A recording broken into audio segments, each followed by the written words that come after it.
ஆண்டவராக இயேசுவின் நாமத்தில் தொலைக்காட்சி நேயர்களுக்கு அன்பின் வாழ்த்துக்கள். இந்த நாளின் செய்தி, நாம் ஏன் அழைக்கப்பட்டோம், எதற்காக அழைக்கப்பட்டோம், எங்கிருந்து அழைக்கப்பட்டோம், ஆங்கிலத்தில் from where and for what.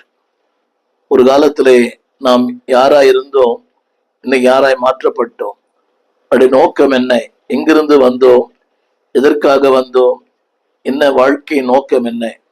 இன்றைக்கு கோடிக்கணக்கான மனிதர்களுக்கு தன் வாழ்க்கை நோக்கமே புரிவதில்லை. ஏதோ பிறந்தேன், வளர்ந்தேன், வாழ்கிறேன், ஒரு நாள் வரும்போது நான் மரிப்பேன், அதல்ல வாழ்க்கை. ஆண்டவர் ஒவ்வொரு மனிதனுக்குமே ஒரு நோக்கத்தை வைத்திருக்கிறார். எங்கிருந்து வந்தோம், எதற்காக வந்தோம், எதற்காக அழைக்கப்பட்டோம். நாளிலே என்னை கேட்டுக்கொண்டிருக்கிற அன்பு தேவ பிள்ளையே, இந்த ஊடகத்தில் கூட பல தொலைக்காட்சியை பார்க்கலாம், பல செய்திகளை பார்க்கலாம். ஆனால் இந்த நாளிலே இந்த செய்தியை கேட்பதற்கு தேவன் உங்களுக்கு அது ஒரு நோக்கத்தை வைத்திருக்கிறார். நோக்கம் இல்லாமல் இந்த செய்தியை கேட்க முடியாது. அப்படியானால் மனிதனாய் பிறந்த ஒவ்வொருவருக்கு ஒரு நோக்கம் உண்டு. அது அறிந்தவர்கள் கொஞ்சம் பேர் தான். எனவேதான் உலக பிரகாரம் சொல்கிறார்கள், தோன்றி புகழோடு தோன்றுக, அக்தியில் தோன்றில் தோன்றாமல் என்று. உங்களுக்கு எல்லாருக்கும் தெரியும், வாழும் காலங்கள் கொஞ்சமா இருந்தாலும் அந்த வாழ்க்கைக்கு ஒரு அர்த்தம் தேவை. இந்த நாளிலே எங்கிருந்து வந்தோம், எதற்காக வந்தோம், வாழ்க்கை நோக்கம் என்ன. எல்லாருக்கும் தெரிந்த ஒரு வசனம், மத்தேயு சுவிசேஷம் 11ஆம் அதிகாரம் 28ஆம் வசனம். மத்தேயு 11:28. யாராய் இருந்தோம், வருத்தப்படுகிறவர்களாய், பாரம் சுமக்கிறவர்களாய். இதுதான் மனிதனாக பிறந்த ஓருடைய நிலைமை. இதைத்தான் யோபு சொல்லுகிறான், மனிதன் பாடுகளை அனுபவிக்கவே பிறந்திருக்கிறார். இதுதான் வாழ்க்கை. எல்லாருடைய வாழ்க்கையில் இது உண்டு. அந்த வசனத்தை பாருங்கள், வருத்தப்பட்டு பாரம் சுமக்கிறார். அப்படியானால் வருத்தம் இல்லாத மனிதர்களே இல்லை. இதைத்தான் திரும்ப திரும்ப யோகில் வாசிக்கிறோம். மனிதன் வருத்தங்களை அனுபவிக்கவே பிறந்திருக்கிறார். தீப்பொறி பறக்கிறது போல மனிதனுடைய வருத்தங்கள் பறந்து கொண்டிருக்கிறது. ஒருவனை நினைக்கலாம், அவர் பரவாயில்லை, இவர் பரவாயில்லை. இல்லை, ஒவ்வொரு மனிதனுடைய வாழ்க்கையிலையும் சொல்லக்கூடிய, சொல்லக்கூடாத, சொல்ல முடியாத பல அழுத்தங்கள், பல வருத்தங்கள். அதைத்தான் ஆண்டு அழகாய் சொன்னார், வருத்தப்பட்டு. எங்கே வருத்தம் வருகிறதோ அங்கே பாரங்கள் இருக்கும். பாரங்கள் இல்லாத மனிதர்களே இல்லை. ஒவ்வொருவருக்கும் ஒரு பாரம். படிக்கிற மாணவனுக்கு கல்வி ஒரு பாரம், ஒரு வியாபாரிக்கு தொழில் ஒரு பாரம், ஒரு குடும்ப தலைவனுக்கு குடும்பம் ஒரு பாரம், ஊழியனுக்கு ஊழியம் ஒரு பாரம். அதாவது பாரம் இல்லாத மனிதர்களே இல்லை. இந்த செய்தியை கேளுங்கள். ஃப்ரம் வேர், எங்கிருந்து, வருத்தத்திலிருந்து, பாரத்திலிருந்து. ஆண்டு சொல்லுகிற வார்த்தை, பாரம் சுமக்கிறவர்களே எல்லாரும் என்னிடத்தில் வாருங்கள். இது உங்களுக்கு தெரிந்த வசனம் தான். இன்றைக்கு வருத்தம் இல்லாத மனிதர்களே இல்லை, பாரம் இல்லாத மனிதர்களே இல்லை. ஆனால் அதற்கு மாற்று வழி என்ன? இன்றைக்கு இந்த இரண்டிலிருந்து விடுதலை பெறுவதற்கு மனிதன் என்னவோ செய்கிறான். வருத்தத்திலிருந்து, பாரத்திலிருந்து. இன்றைக்கு பாருங்களேன், தினந்தோறும் நாள்தோறும் புதிய புதிய விளம்பரங்கள். இதை செய்தால் வருத்தம் மாறும், இதை செய்தால் பாரம் மாறும். அதற்காக எத்தனையோ காரியங்கள், வாஸ்து, அந்த கல், அந்த மோதிரம், ஏதோ செய்கிறார்கள். இதை இங்க நீங்க போனீங்கன்னா வருத்தங்கள் மாறிடும், இங்க போனீங்கன்னா உங்கள் பாரங்கள் மாறிடும். மாறாது. அந்த வார்த்தை கவனிங்கள், வருத்தப்பட்டு பாரம் சுமக்கிறவர்களே என்னிடத்தில். அப்படியானால் வருத்தங்கள் மாற ஒரே வழி ஆண்டவர் இயேசுதான். மதம் அல்ல, மார்க்கங்கள் அல்ல, சம்பிரதாயங்கள் அல்ல, அவர் மட்டுமே. அடுத்த வார்த்தை சொல்கிறார், பாரம் சுமக்கிறவர்களே. அப்படியானால் அவர் என்னிடத்தில் வாருங்கள். அது இன்னொரு கருத்து என்னவென்றால், உங்கள் பாரங்களை, உங்கள் வருத்தங்களை என்னிடத்தில் அர்ப்பணித்து விடுங்கள். அவர்தான் வாழ்வின் சுமைதாங்கி. இன்றைக்கு அன்பான நம்முடைய இன்பங்களை சுமக்க மக்கள் இருக்கிறார்கள், மகிழ்ச்சியை பகிர்ந்து கொள்ள மக்கள் இருக்கிறார்கள், வாழ்வை பகிர்ந்து கொள்ள மக்கள் இருக்கிறார்கள். ஆனால் பாரங்களை பகிர்ந்து கொள்ள மக்கள் இல்லை. 2 தடவை சொன்னீங்கன்னா அடுத்தவங்க சொல்றாங்க, போர் அடிக்குது. அன்னைக்கு ஒருவர் சொல்லுகிறார், இதோ தொடர்கதை, இதை கேட்டு கேட்டு எனக்கு சலிச்சு போச்சு. இதான் உண்மை. ஆனால் தேவன் அப்படி அல்ல. 1000 வருத்தங்கள், கோடிக்கணக்கான வருத்தங்கள், கோடிக்கணக்கான பாரங்கள். அவர் சொல்லுகிறார், நீங்கள் எல்லாரும் என்னிடத்தில். அந்த எல்லாரும் என்ற வார்த்தையிலே ஜாதி, இனம், மதம், மொழி எல்லாவற்றுக்கும் அப்பாற்பட்டது. அவர் சொல்லுகிறார், என்னிடத்தில். அதனுடைய அடுத்த வார்த்தை நான் உங்களுக்கு. யோசித்து பாருங்களேன், இன்றைக்கு யார் யாருக்கு? ஒரு வசதி படைத்தவருக்கு, படித்தவர் படித்தவருக்கு, ஒரு மேன்மக்களுக்கு. ஆனால் வருத்தப்படுகிற எனக்கு அவர், வருத்தப்படுகிற உங்களுக்கு நான். இந்த வார்த்தை இணைத்து படியுங்கள். வருத்தப்படுகிற உங்களுக்கு நான், பாரம் சுமக்கிற உங்களுக்கு நான். யோசித்து பாருங்களேன், ஒரு தகப்பனா இருக்கலாம், தாயா இருக்கலாம், பிள்ளைகளா இருக்கலாம். ஒரே பாரத்தை திரும்ப திரும்ப சொல்லும் போது அவருக்கே புளித்து போகிறது. தேவன் சொல்லுகிறார், உன் பாரம், உன் வருத்தம் நான். அவனுடைய கருத்து என்னவென்றால், அந்த வார்த்தை திரையில் பாருங்கள், நான் உங்களுக்கு. யார் சொல்ல முடியுமா? நான் உங்களுக்கு. இந்த வார்த்தை ஏதாவது இருப்பாங்க, ஒரு குறிப்பிட்ட அளவுக்கு தான். நான் உங்களுக்கு. எந்த நிலையில்? ஆரம்ப சொன்னேன், from where, எங்கிருந்து? வருத்தத்திலிருந்து. இரண்டாவது பாரத்திலிருந்து. அடுத்த வார்த்தை நம்புறேன், from where and what. அடுத்த வார்த்தை எங்கே கொண்டு போகிறார்? இளைப்பாறுதலுக்குள்ளே கொண்டு போகிறார். செய்தி கவனமாய் கேளுங்கள். வருத்தத்திலிருந்து, பாரத்திலிருந்து அவர் சொல்கிறார், என்னிடத்தில். அப்படியானால் சர்வஞானி, சர்வவியாபி, சர்வல்லவர் அவர் சொல்கிறார், என்னிடத்துல வாருங்கள். அன்பர்களே, இனவர் மேக் என் டிமாண்ட்ஸ், விளக்கங்களை கேட்பதில்லை. ஏன்? இதனால் இதற்கு பாருங்களேன், நமக்கு ஒரு வியாதி, மருத்துவர் கேட்கிறார், எதனால வந்தது, என்ன சாப்பிட்டீங்க, என்ன பண்ணீங்க. அதே போல ஒரு வழக்கறிஞர் 1000 காரணங்களை கேட்கிறார். மருத்துவரும் வழக்கறிஞரும் நம்மிடத்தில் உண்மை சொல்லணும். ஆனால் இவர் சொல்லுகிறார், உன் வருத்தங்களையும் உன் பாரங்களையும் என்னிடத்தில், விளக்கங்களை கேட்பதில்லை. He knows everything. உன் வருத்தங்களுக்கு என்ன காரணம், உன் பாரங்களுக்கு என்ன காரணம், உன் கவலைக்கு என்ன காரணம், எல்லாம் அவருக்கு தெரியும். அவர் சொல்லுகிறார், நான் உங்களுக்கு. அடுத்த வார்த்தை, வருத்தத்திலிருந்து இளைப்பாறுதல், பாரத்திலிருந்து ஒரு விடுதலை. அந்த வார்த்தை திரையில் பாருங்கள், நான் உங்களுக்கு தருவேன். இது யூகம் அல்ல, நிச்சயம் தருவேன். நீங்க சொல்றாங்க, உனக்கு அதை தருவேன், வாழ்வை தருவேன், பணத்தை தருவேன், வேலையை தருவேன், எல்லாம் சொல்லுவாங்க. தருவேன் என்று சொல்லுகிற பலர் இன்றைக்கு ஜனங்களை ஏமாற்றி இருக்கிறார்கள். இன்றைய இந்த நிதி நிறுவனங்கள் பாருங்களேன், இதை போட்டால் இவ்வளவு தருவேன், 1 லட்சம் போட்டா மாசம் 30,000. அது சாத்தியமா? அப்படி சொன்ன எத்தனை நிறுவனங்கள் இன்றைக்கு இல்லாம போயிற்று. இவர் உண்மை உள்ளவர். அவர் சொல்ற, தருவேன். எதை தருவேன் என்று சொன்னாரோ நிச்சயம் தருவார். அவர் தருவது, என் செய்தி கேளுங்கள். அதாவது நம்முடைய நிலை என்ன, கடந்த காலத்து நிலை என்ன, நிகழ்காலத்தின் நிலை என்ன. கடந்த காலத்துல வருத்தம், பாரம். அன்பானவர்களே, அன்னைக்கு நம்மோடு இருந்து எல்லாரும் இப்படி போயிடுவாங்க. ஏன்னா அவங்களுக்கு ஒரு பயம். அதாவது நாம் பணம் கேட்க போறோம், இதை விட்டால் அவங்ககிட்ட உதவி கேட்க போறோம், இல்லை என்றால் நம்முடைய பலவீனோட ஒட்டி கொள்ளும். ஆனால் இவர் அப்படி அல்ல.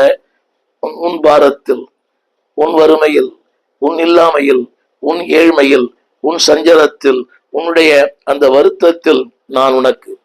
சொல்ல முடியுமா? இன்பத்தில் பங்கு பெற நிறைய பேர் இருக்கிறாங்க. உடைய மகிழ்ச்சியிலே பங்கிட்டுக் கொள்ள கோடிக்கணக்கான பேர். இளையகுமாரன் வாசிக்கிறோம், அவன் ஆஸ்தியை பிரித்து கொண்டு போன போது ஏராளமான நண்பர்கள்.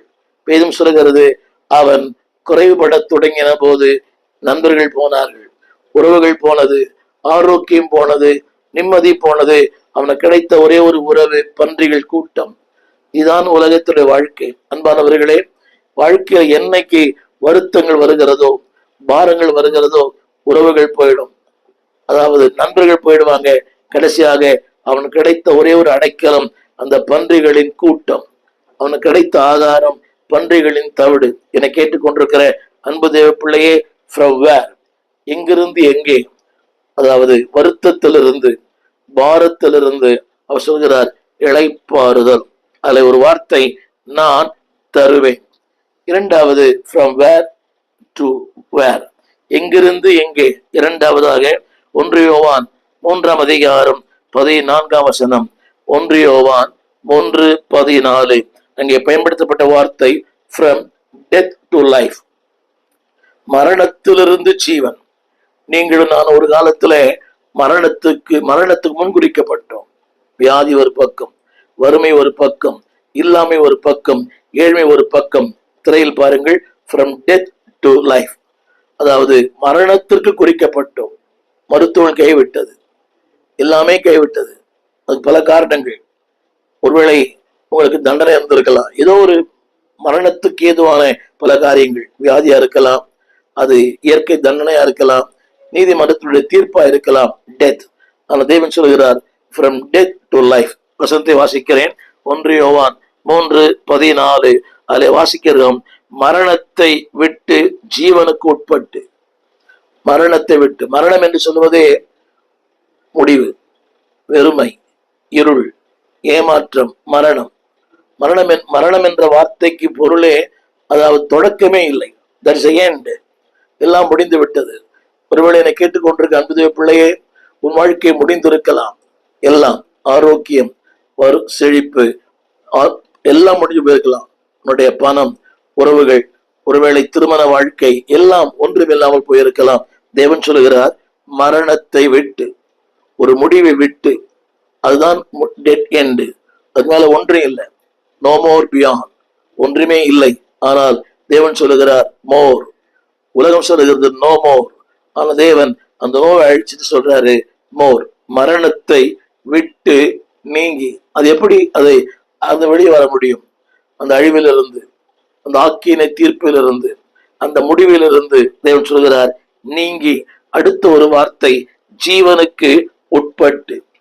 அதை மனிதன் செய்ய முடியாது, அறிவு செய்ய முடியாது, அனுபவங்கள் செய்ய முடியாது. ஜீவனுக்கு உட்பட்டு. என்னை கேட்டுக்கொண்டிருக்கிற அன்பான தேவ பிள்ளையே, அடுத்த வார்த்தை, அப்படி செய்யாவிட்டால் அவன் மரணத்தில் நிலை கொண்டிருப்பான். நீங்களும் நானும் ஒரு காலத்திலே மரணம் நிச்சயமில்லை, எங்கே செல்வோம் தெரியாது, வாழ்க்கை முடிவு தெரியாது, வாழ்க்கை எப்படி நடக்கும் தெரியாது, ஒண்ணுமே தெரியாது. ஆனா எனக்கு தெரியும், என் வாழ்க்கை, ஐ நோ மை எண்ட். எனக்கு தெரியும், இந்த மரணத்திலே ஒருவேளை இயற்கை மரணம் வந்தாலும் அந்த இயற்கையின் மரணத்துக்கு பிறகு ஒரு முடிவில்லாத வாழ்க்கை. உலகத்துல சொல்றாங்க கடைசி வரை யாரும், அது கவிஞருக்கு புரியவில்லை. ஆனால் தேவன் சொல்லுகிறார், கடைசி வரை உன்னோடு கூட நான் வருவேன். உன் வாழ்க்கையின் பயணங்களிலே, உன் வாழ்க்கையின் பிரயாணத்திலே, உன் வாழ்க்கையின் மேடு பள்ளங்களே, I will travel with you. அந்த வார்த்தையை பாருங்கள், from death to life. இங்கிருந்து அழிவிலிருந்து ஆசீர்வாதம், மரணத்திலிருந்து ஜீவன். இன்னொரு முறை அந்த வார்த்தையை படிக்க விரும்புகிறேன். 1 யோவான் 3:14. மரணத்தை விட்டு. அன்பானவர்களே, இந்த நாளிலே மரணத்தை ஜெயித்தவர்கள் யாரும் இல்லை. எத்தனையோ மனிதர்கள் வந்தார்கள், புத்தர் வந்தார், காந்தி வந்தார், எத்தனையோ மிகப்பெரிய மேதைகள் வந்தார்கள், மிகப்பெரிய ஞானிகள் வந்தார்கள், மிகப்பெரிய தத்துவ சாஸ்திரி வந்தார்கள். யாருமே மரணத்தை சந்திக்காமல் இல்லை. எல்லாருக்கும் ஒரு நாள் மரணம் வந்தது. ஆனால் ஆண்டவரே சொல்கிறார், மரணத்தை விட்டு நீங்கி. நான் சொல்ல 2 மரணங்கள், ஒன்று சரீர மரணம், இன்னொன்று ஆத்தும மரணம், இன்னொன்று அன்பானவர்களே நித்திய மரணம். ஒரு மனிதனுக்கு 3 மரணங்கள் உண்டு. ஒன்று சரீர மரணம், ஒரு நாள் இது மரிக்கும், அடக்கம் பண்ணப்படுவோம், அது இயற்கை மரணம். இன்னொன்று ஆவிக்குரிய மரணம். இன்னைக்கு நிறைய பேர் வாழ்க்கை அப்படிதான், சபைக்கு போவாங்க, வேதம் படிப்பாங்க, எல்லாம் கேட்பாங்க, but they're dead in spiritual. இன்னும் அது எல்லா மதத்தவருக்கும் இருக்கிறார்கள். அவர்கள் கடல் கடந்து எத்தனையோ காரியம் செய்யறாங்க, நீராடுகிறார்கள், புண்ணிய ஸ்தலங்களுக்கு போகிறார்கள், கிறிஸ்தவ வேளாங்கண்ணிக்கு போறாங்க, they do so many rituals, எல்லாம் பண்றாங்க. ஆனால் அந்த ஆத்தும மரணம் ஆண்டவர் ஆதாம் சொன்னார், நீ புசிக்கும் நாளிலே சாகவே சாவாய். அவனுடைய கருத்து என்னவென்றால், சரீர மரணம் அல்ல, ஆத்தும மரணம். அவனுடைய தன்மை என்ன, எது தவறு எது சரி தெரியாது. இன்னைக்கு பாருங்களேன், மக்கள் பண்ணுகிற எல்லாவற்றுக்கும் ஒரு நான் சொல்றாங்க, ஐ எம் ரைட், இது சரி, இது தப்பு இல்லை, இது தப்பு இல்லை, குடிச்சா தப்பு இல்லை, தவறான உறவு தப்பு இல்லை. இன்னைக்கு ஆண்கள், பெண்கள் திருமணம் பண்ணுகிறார்கள். அந்த வார்த்தை இப்படி சொல்லுகிறது, மரணத்தை விட்டு நீங்கி ஜீவனுக்கு உட்பட்டு இருக்கிறான். ஆங்கில சொல்ல விரும்புகிறேன், from death to life. Life என்பது வாழ்வு, வசதி, செழிப்பு, மேன்மை, உயர்வு. இன்னைக்கு லைஃபா இல்லை. யாரையும் கேட்டு பாருங்களேன், வாழ்க்கை எப்படி இருக்குது? அநேக சொல்கிற வார்த்தை நரகமா இருக்குது. நரகத்தை அவர் பார்த்ததே இல்லை, நரகத்தினுடைய அர்த்தமே தெரியாது. ஆனா அநேகருடைய வாழ்க்கை இன்றைக்கு லைஃப் என்பது ஒரு மிகப்பெரிய சவால். அந்த வாழ்க்கை என்பது நரகம் மாதிரி. எவ்வளவு பேர் வியாதி ஒரு பக்கம், வறுமை ஒரு பக்கம், நல்ல மனைவி இல்லை, நல்ல கணவன் இல்லை, நல்ல பிள்ளைகள் இல்லை, நல்ல வாழ்க்கை இல்லை, கடன் ஒரு பக்கம், வறுமை ஒரு பக்கம், வியாதி ஒரு பக்கம். Everyday there is a challenges. ஆனா தேவன் சொல்லுகிறார், ஜீவனுக்கு உட்பட்டிருப்பாய். There's a new life. ஒரு புது வாழ்வு, ஒரு புதிய மேன்மை. From where? From death to life. ஆரம்பத்திலே சொன்னேன், from the labor to the rest.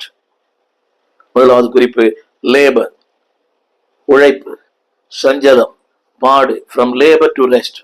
அடுத்தபடியாக from the death to life, மரணத்திலிருந்து ஜீவன். மூன்றாம் சொல்ல விரும்புகிறேன், from bondage to liberty, அடிமைத்தனத்திலிருந்து ஒரு சுயாதீனமான வாழ்க்கை. இந்த எல்லா மனிதர்களும் ஏதோ ஒன்றுக்கு அடிமையா இருக்கிறார்கள். திரும்ப சொல்லுகிறேன், ஒவ்வொரு மனிதனும் ஏதோ ஒன்றுக்கு அடிமையா இருக்கிறார். பாவத்திற்கு, அசுத்தத்திற்கு, அஞ்ஞானத்திற்கு, சீட்டாட்டத்திற்கு, குடிக்கு, ஏதோ ஒரு அடிமைத்தனம் எல்லாருக்கும் இருக்கிறது. ஆவிக்குரிய மக்களுக்கு கூட ஒரு அடிமைத்தனம் இருக்கிறது. நீங்க நல்லா கேட்டு பாருங்க. there are some bondages. தேவன் சொல்கிறார், அடிமைத்தனத்திலிருந்து சுயாதீனமான வாழ்க்கை. நான் கிறிஸ்துவ அறிவிற்கு எனக்கு இருந்துச்சு. நாவல், கதை புஸ்தகம், சினிமா, திரைப்பட பாடல்கள், அதுல ஒரு அடிமைத்தனம் முடியவே இல்லை. எவ்வளவு நாள் அதற்காக முயற்சி பண்ணினேன், முடிவு. அதனாலதான் இந்த வாழ்க்கையிலே நான் ஞானஸ்தானம் எடுப்பதற்கு ரொம்ப தயங்கினேன். ரொம்ப நாள் எடுக்கல. ஏன்னா அதுல இருந்து எனக்கு விடுதலை இல்லை. சபைக்கு போவேன், ஆனால் அதுல இருந்து விடுதலை இல்லை. இந்த திரைப்பட பாடல்கள், அல்லாவிட்டால் இந்த திரைப்படத்தினுடைய கதைகள், அல்லாவிட்டால் இந்த கதை புஸ்தகங்கள், வார இதழ், அல்லாவிட்டால் இந்த நாவல்கள், விடுதலை இல்லை. ஆனால் அன்பு தேவ கர்த்தர் பிள்ளைகளே, ஆண்டவர் a total deliverance in a total life. 1970 ஆண்டு தேவன் என்னை பூர்ணமா விடுதலை ஆக்கினார். 53 ஆண்டுகள் ஆனது. சொல்லுங்க வசனம், from bondage. இதெல்லாம் அடிமைத்தனத்தில் இருக்கிறீர்களோ அதிலிருந்து உங்களை சுயாதீனம் உள்ள ஒரு மனுஷனாய் மாற்ற விரும்புகிறார். வாசிக்கிறேன், கலாத்தியர் 5ஆம் அதிகாரம் 13ஆம் வசனம். 5ஆம் அதிகாரம் 13ஆம் வசனம். நீங்கள், வேதம் சொல்லுகிறது, சுயாதீனத்திற்கு அழைக்கப்பட்டீர்கள். ஆங்கிலத்துல for the liberty, சுயாதீன். இன்னைக்கு இல்லையே, இதை செய்ய விரும்புகிறோம், செய்ய முடியல, செய்யக்கூடாது செய்கிறோம். இன்னும் திருச்சபைக்கு போற பலருக்கு தீய பழக்கங்கள் இருக்கிறது, அடிமைத்தனம் இருக்கிறது. ஏதோ ஒரு அடிமைத்தனம், அது உங்களுக்கு தெரியும் இந்த அடிமைத்தனம் என்னன்னு. ஏதோ ஒரு அடிமைத்தனம் வாட்டி வதைக்கிறது. தேவன் சொல்லுகிறார், from bondage to liberty. அது சொல்லப்பட்ட வார்த்தை, நீங்கள் சுயாதீனத்திற்கு அழைக்கப்பட்டீர்கள், மாமிசத்திற்கு ஏதுவாக அனுசரியாமல். அதை இப்படி மாற்றி சொல்ல விரும்புகிறேன், மாமிசத்திற்கு ஏற்ற வாழ்க்கை அல்ல, சுயாதீனத்திற்கான வாழ்க்கை. இதுதான் கிறிஸ்து கொடுக்கும் வாழ்க்கை. இது ஒரு மதம் அல்ல, சபை மாற்றம் அல்ல. நிறைய பேர் காஞ்ச பாவி நனைஞ்ச பாவியா இருக்கிறாங்க, அவ்வளவுதான். இது சொல்ல இந்த மாற்று கருத்து இல்லை. ஒரு காலத்துல காஞ்ச பாவியா இருந்தா நீங்க நனைஞ்ச பாவி ஆயிட்டான், அவ்வளவுதான். ஞானசம் எடுத்துதான். ஆனா அவனுக்கும் வாழ்க்கைக்கும் சம்பந்தமே இல்லை, வேறு வழியே இல்லை. நான் தரலன்னா இன்னொரு தருவார். ஆனா அன்றைக்கு அது தீர்மானம், நான் அப்படி இருப்பேன், எப்படி இருப்பேன். திருமறை சொல்லுகிறது, from bondage to liberty. அதாவது சுயாதீனத்திற்காகவே கர்த்தர் உங்களை அழைத்திருக்கிறார். God wants you to be a liberty man. ஒரு சுயாதீனம். இன்னைக்கு பாருங்க, அதாவது ஏதோ ஒரு அடிமைத்தனம் வாட்டி வதைக்கிறது. வேண்டாம். You are called to be a man of liberty. ஒரு விடுதலையின் நாயகன் உங்களை விடுதலையின் மனிதனாய் மாற்ற விரும்புகிறார். நீங்க நிறைய பேர் பாருங்க, போய் விடுதலையே இல்லை. கடன் வாங்குவது அவங்களுக்கு ஒரு வாடிக்கை, வாங்கிட்டே இருப்பாங்க, முடிவே கிடையாது. சிலருக்கு பொருள் ஆசை, ஒரு பொருளை வாங்கிட்டே இருக்கணும். சிலருக்கு வாகனங்கள் மேல ஏதாவது புது வாகனம் வாங்கிட்டே இருக்கணும். இன்னைக்கு இப்பெல்லாம் மொபைல் பைத்தியம். ஒரு மாசம் ஒரு புது மொபைல் வேண்டாம். அன்பானுடைய வசதியில் இருந்தா பயன்படுத்துங்க கிறிஸ்துவுக்காக. Don't be bondage to something.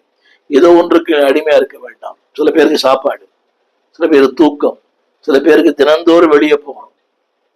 Sorry to say, சில பெண்களுக்கு அது டெய்லி வெளியே போகணும், டெய்லி ஆன்லைன்ல சாப்பிடணும், டெய்லி ஹோட்டல் போகணும். இது வாழ்க்கைக்கு கொண்டு போகும். எங்கள் ஆவிக்குரியவர்கள் அல்ல. திரும்ப சொல்லி என்றைக்கும் ஒரு நாள் பண்ணுங்க. Don't be a slave. வேதம் சொல்கிறது, from bondage to liberty. கலாத்தியர் 5:13. இந்த தேவன் தந்த சுயாதீனத்தை நீங்கள் மாம்சத்துக்கு என்று அனுசரியாமல். இன்னைக்கு எல்லாருக்கும் ஒரு சுயாதீனம் இருக்குது. நீ சபைக்கு வரலாம், வராம இருக்கலாம், கைத்தட்டி பாடலாம், பாடாம இருக்கலாம், கொடுக்கலாம், கொடுக்காம இருக்கலாம். ஆனா உங்களுக்கு அதிகாரம் இருக்கிறது.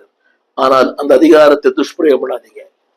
நீங்கள் ஒரு கணவன், நீங்கள் ஒரு மனைவி, நீங்கள் ஒரு ஊழியர், அத்தாரிட்டி, அதிகாரம் இருக்கிறது. பவுல் சொல்கிறார், ஆனால் அடிமைப்பட மாட்டேன். இன்னைக்கு பார்த்தா என்ன, இன்னைக்கு எவ்வளவு புதிய புதிய உபதேசங்கள். முக்காடு போட தேவையில்லை. எதுக்கு முக்காடு போடணும்? என்ன எதுக்கு இப்படி எல்லாம் சபைக்கு வரணும்? வெள்ளப்பட அவசியமா? நிறைய காரியங்கள். திரும்ப சொல்லுகிறேன், உங்கள் சுயாதீனத்தை வசனம் சொல்லுகிறது, நீங்கள் மாம்சத்துக்கு ஏற்றதாய் லிபர்ட்டி, நீங்க எப்படி வேணா வரலாம். ஆனா ஆடம்பரமாய் அலங்கோலமாய் தலையை வச்சு போட்டுட்டு ஆண்கள் இந்த அலங்கோலமான உடைகள் வேண்டாம். திருமலை சொல்லுகிறது, மாம்சத்துக்கு ஏற்றதாய் அனுசரியாமல். சபைக்கு வரீங்க, ஒரு டீசெண்டா ஒரு சபைக்கு வரவங்க எல்லாம் இன்னைக்கு இந்த பேய் படம், பிசாசு படம், 1000 படம் போட்டுருது. வேண்டாம்.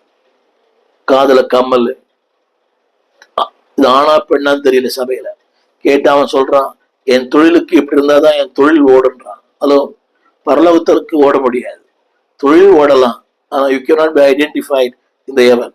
நித்தியத்துல நீங்கள் அடையாளம் காணப்பட முடியாது. வேண்டாம்.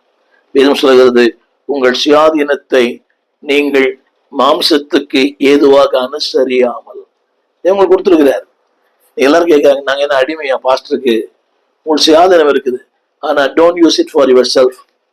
திரும்ப சொல்லுகிறேன், நீங்க எல்லாரும் சொல்ற வார்த்தை என்ன, பாஸ்டர் என்ன எனக்கு முதலாளியா நினைச்சு வந்தாரா? வேதம் சொல்லுகிறது 1 கொரிந்தியர் 12:28, சபையிலே தேவன் ஆளுகைகளை வைத்திருக்கிறார். நீ யாருமே ஆளப்படுவதற்கு தங்களை அர்ப்பணிப்பதில்லை. அவர் ஏன் ஆள்றாரு? மனைவிகள் கூட நீ சமத்துவம், ஏன் புருஷன் ஆள்றார்? நான் சம்பாதிக்கிறீங்க, நீ அவர் சம்பாதிக்கிறார், 2 பேரும் சம்பாதிக்கணும். இல்லை என்பானே, உங்கள் சுயாதீனத்தை நீங்கள் மாமிசத்திற்கு ஏதுவாக. என் அன்பு சகோதரியே, என் அன்பு சகோதரனே, உங்கள் சுயாதீனத்தை அடிமைப்படுத்த வேண்டாம். ஒரு மனைவி, உங்கள் சுயாதீனத்தை மாம்சத்துக்காக பயன்படுத்தாதீங்க. நிறைய குடும்பங்கள பெண்கள் கூட மன்னிக்க வேண்டும். தங்களுக்கு இருக்கிற சுயாதீனத்தை they use it for only for the material things. என் தகப்பன், என் தாய் எவ்வளவு படிச்சிருக்கிறாங்க, வேண்டாம். உங்களுக்கு சுயாதீனம் இருக்கிறது, அந்த சுயாதீனத்தை மனுஷியத்துக்கு பயன்படுத்தாதீங்க. திருச்சபைக்கு போகலாம், போகாமல் இருக்கலாம், கொடுக்கலாம், கொடுக்காமல் இருக்கலாம், ஆராதிக்கலாம், ஆராதிக்காமல் இருக்கலாம். அவங்க நிறைய பேர் கேட்க, நான் ஆராய்ச்சா அவருக்கு என்ன ஆராதிக்க விட்டா என்ன, என்னையா அவரு ரொம்ப டாமினேட் பண்றாரு? நீங்க என்னைய சொல்லுகிற குற்றச்சாட்டு தான், பாஸ்ட் டாமினேட் பண்ற. அந்த டாமினேட் தவறா இருந்தால் தவறுதான். ஆனால் உங்கள் சுயாதீனத்தை நீங்கள் மாம்சத்திற்கு என்று பயன்படுத்த வேண்டாம் என்று அன்பாய் கேட்டுக் கொள்ளுகிறேன். அடுத்த குறிப்பு, எதிலிருந்து நம்மை அழைத்தார்? From labor to rest, from death to life, from bondage to liberty. அடுத்த குறிப்பு, from darkness to light. எல்லாம் தெரிந்த வசனம். 1 பேதுரு 2:9, அந்த காலத்திலிருந்து ஆச்சரியமான ஒளிக்கு. பாருங்களேன், என்னையே நான் யோசிக்கிறேன். இந்த ஆகஸ்ட் மாதத்தோடு கூட 2024 ஏறக்குறைய 53 ஆண்டுகளை 54 ஆண்டுகளை நிறைவு செய்திருக்கிறேன் இயேசுவோடு கூட. From 70 to 2024 54 ஆண்டுகள். அந்த காலத்தில் இருந்தே அடிமைத்தனத்து பயங்கர பக்தி. ஒரு நாளைக்கு 3 முறை ஆலயம், பக்தி பரவசம். அதாவது எல்லாருக்கும் தெரியணும், நான் இந்துவாக பிறந்தேன், இந்துவாக வாழ்வேன், இந்துவாக மதிப்பேன். அதற்கு ஒரு அடையாளங்களை வச்சிருந்தேன். அதுல எனக்கு எந்த சங்கடம் இல்லை. அது சங்கடமே கிடையாது. காலையும் மாலை, பகலும் இரவும் 3 வேளை. அன்பானவர்களே, ஒவ்வொரு நாளும் ஒரு கோயில். ஆனால் அந்த காலத்தில் என்னை தேவன் ஆச்சரியமான ஒளி கொண்டு வந்தார். From where to, எங்கிருந்து எங்கே, ஏன் கொண்டு வந்தார்? அதற்கு ஒரு நோக்கம் இருக்கிறது. அவருடைய புண்ணியங்களை அறிவிக்கும்படி. There is a reason. என்னை கேட்டுக்கொண்டு அன்பு தேவ பிள்ளையே, அழைத்தார், அபிஷேகம் பண்ணினார், உயர்த்தினார், மேன்மைப்படுத்தினார். அவர் வேலை பண்றீங்களா? அவருடைய புண்ணியங்களை அறிவிக்கும்படிக்காக. That is that is the object, that is a cos. அவருடைய புண்ணியங்கள். நீங்க உயர்த்தப்பட்டீங்க, நீங்க வசதியா இருக்கிறீங்க, அவருடைய புண்ணியங்களை அறிவிக்க. அது இன்னொரு வாசம் சொல்லப்பட்டிருக்கிறது. ஒரு காலத்துல வேற ஜாதி, இன்னைக்கு பசுத்த ஜாதி. இன்னைக்கு ஜாதி பார்க்க கிறிஸ்தவங்க இருக்கிறாங்க, அவங்க சத்தியமா பரலாம் போக மாட்டாங்க. அதுக்கு பல காரணங்களை சொல்லலாம். அது ஒத்து வராது, எத்து பெண் தோலையும் சிவங்கி தன் புள்ளியை மாற்ற முடியுமோ, அதெல்லாம் சம்பந்தம் இல்லாத வசனங்களை சம்பந்தப்படுத்தக்கூடாது. அது ஒருவேளை உங்கள் உறவுகள் உங்களை தள்ளிடலாம், உறவுகளை விட்டுடலாம். திரும்ப திரும்ப அன்பானவர்களே, எங்க வீட்டுல எனக்கு சகோதரிகள் அவனை ஏற்றுக்கொண்டவங்க, 3 பெண் பிள்ளைகள், எல்லாரும் வித்தியாசமான ஜாதி. நான் சொல்ல வந்த கருத்து, அன்னைக்கு வேற ஜாதியா இருந்தோம், இன்னைக்கு ஒரே ஜாதி தான், பரிசுத்த ஜாதி. I want to say from darkness to light. இருள்ல இருந்தோம், நீ வெளிச்சத்துக்கு வந்துட்டோம். இன்னும் இருளான வாழ்க்கை. நாள் பார்ப்பது, நட்சத்திரம் பார்ப்பது, ஜோசியம் பார்ப்பது, வாஸ்து பார்ப்பது, குறி கேட்பது, கிளி ஜோசியம் பார்ப்பது, கைராசி பார்ப்பது, இதெல்லாம் வேண்டாம். அங்கிருந்து இங்க வந்துட்டோம். திரும்பி எப்பாரும் மறந்த தேசம், தீவிரம் செல்வோம் சுய தேசம். எனக்கு தெரிந்த வசனம் தான். எனவே அதிகமாய், அதாவது அதில் சொல்லப்பட்ட வார்த்தை, ராஜரீகமான ஆசாரிய கூட்டம். இவ்வளவு பெரிய மேன்மை, ஒரு புது வாழ்வு, ஒரு புதிய அந்தஸ்து, ஒரு புதிய ப்ரமோஷன், பெட்டர் ப்ரமோஷன். ராஜரீகமான ஆசாரியர். இன்னைக்கு நினைச்சு பாக்குறீங்களா? எத்தனை மகத்துவம் உள்ள பதவி பொருட்கலாம் எங்களுக்கு. ராஜரீகமான ஆசாரிய கூட்டம், எவ்வளவு பெரிய மேன்மை. அது மட்டுமல்ல, பரிசுத்த ஜாதி, அவருக்கு சொந்தமாய். ஒருவேளை நீங்க நினைக்கலாம், அவருக்கு சொந்தக்காரா இல்லையே, இவருக்கு சொந்தக்காரா இல்லையே, அவருடைய குடும்பத்துல பிறக்கல. இல்ல, அவருக்கு சொந்தமான ஜனமா இருக்கிறேன், அவர் எனக்கு சொந்தக்காரர், அது போதுமே. From darkness to light. அடுத்த குறிப்பு, from bondage to peace. சமாதான குறைவிலிருந்து சமாதானமான ஒரு வாழ்க்கை. From bondage to peace. 1 கொரிந்தியர் 7:15 திரையில் பாருங்கள். அதாவது கடைசி வார்த்தை, நாம் சமாதானமாய் இருக்கும்படிக்கே தேவன் நம்மை அழைத்திருக்கிறார். அதாவது ஒரு வார்த்தை, அடிமைப்பட்டவர்கள் அல்ல, சமாதானமா இருக்கும்படி. From bondage to peace. ஒரு காலத்துல எழுத்து மொழி அடிமையா இருந்தோம்.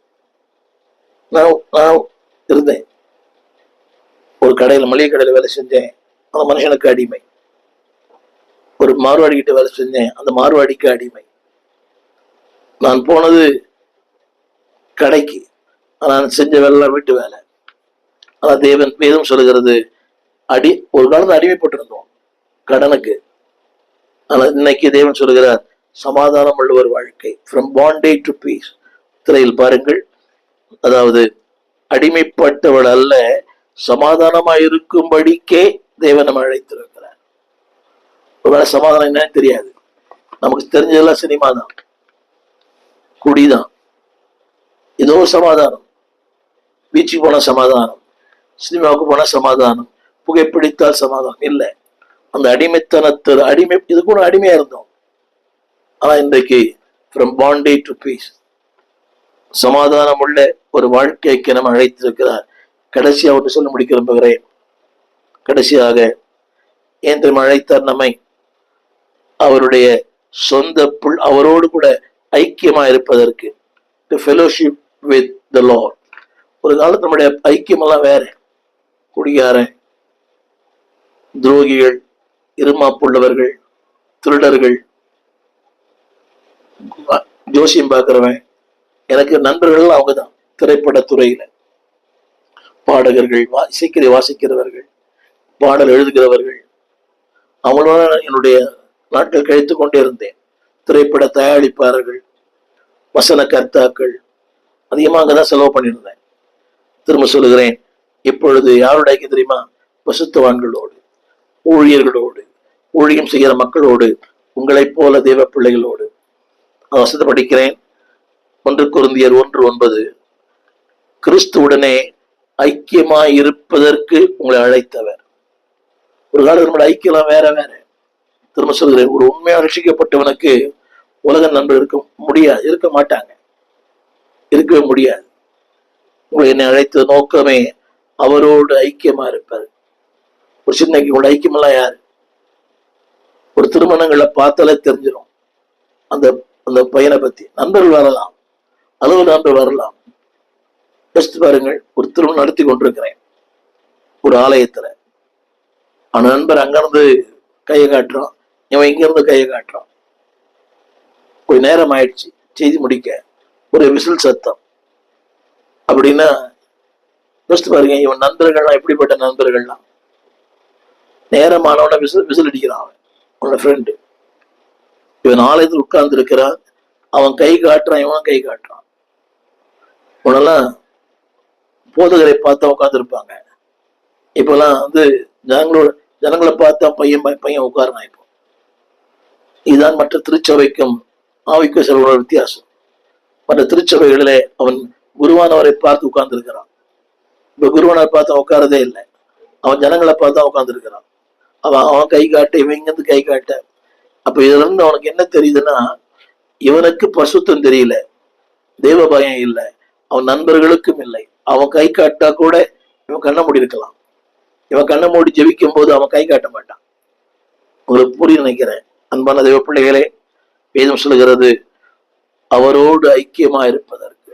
ஒரு சின்ன கேள்வி, ஐக்கியம் யார்? ஞாயிற்றுக்கிழமை சபை மக்களோட ஐக்கியம், மண்டே டு சாட்டர்டே உலகம் சார்ந்த நண்பர்கள் இருக்கட்டும்.